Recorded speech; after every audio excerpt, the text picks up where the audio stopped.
நேயர்கள் அனைவருக்கும் என் அன்பான வணக்கங்கள்.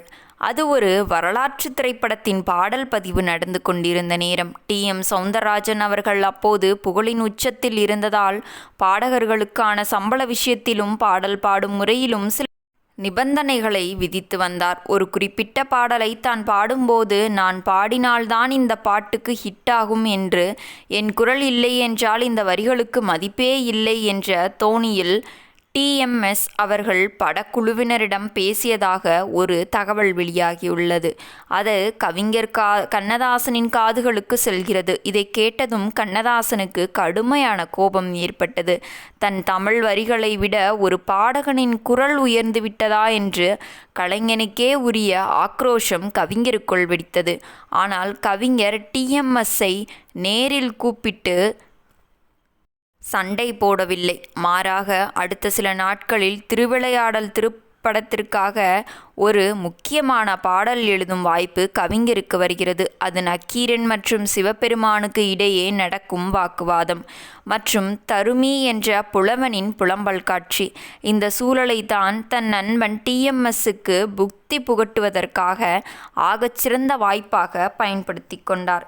கவிஞர் இசையமைப்பாளர் கே.வி. மகாதேவன் மெட்டையமைக்க கவிஞர் பேனாவை எடுத்து எழுதத் தொடங்கினார்.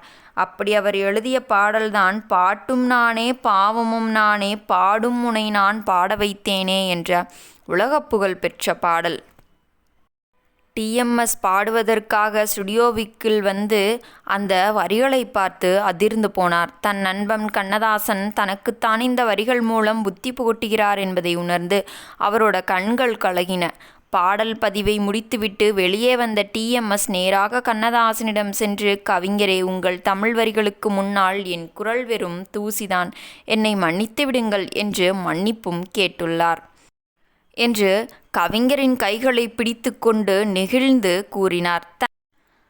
தமிழ் சினிமா உலகில் கவியரசு கண்ணதாசன் அவர்களின் வரிகளுக்கு அப்படியே உயிர் கொடுத்த ஒரு சிம்மக்குரலோன் தான் டி.எம். சௌந்தரராஜன் அவர்கள். கண்ணதாசனின் வரிகளும் டி.எம்.எஸ்.இன் குரலும் இணைந்து பாடல்கள் எல்லாமே தமிழ் சினிமாவின் காவியங்கள். இவங்க 2 பேரும் திரையுலகில் மிக நெருங்கிய நண்பர்களாக இருந்தாலும் இருவருமே அவரது துறைகளில் உச்சத்தில் இருந்ததால் சில நேரங்களில் இவர்களுக்குள் கடுமையான ஈகோ மோதல்களும் கருத்து வேறுபாடுகளும் ஏற்படுவது வழக்கமாக இருந்தது.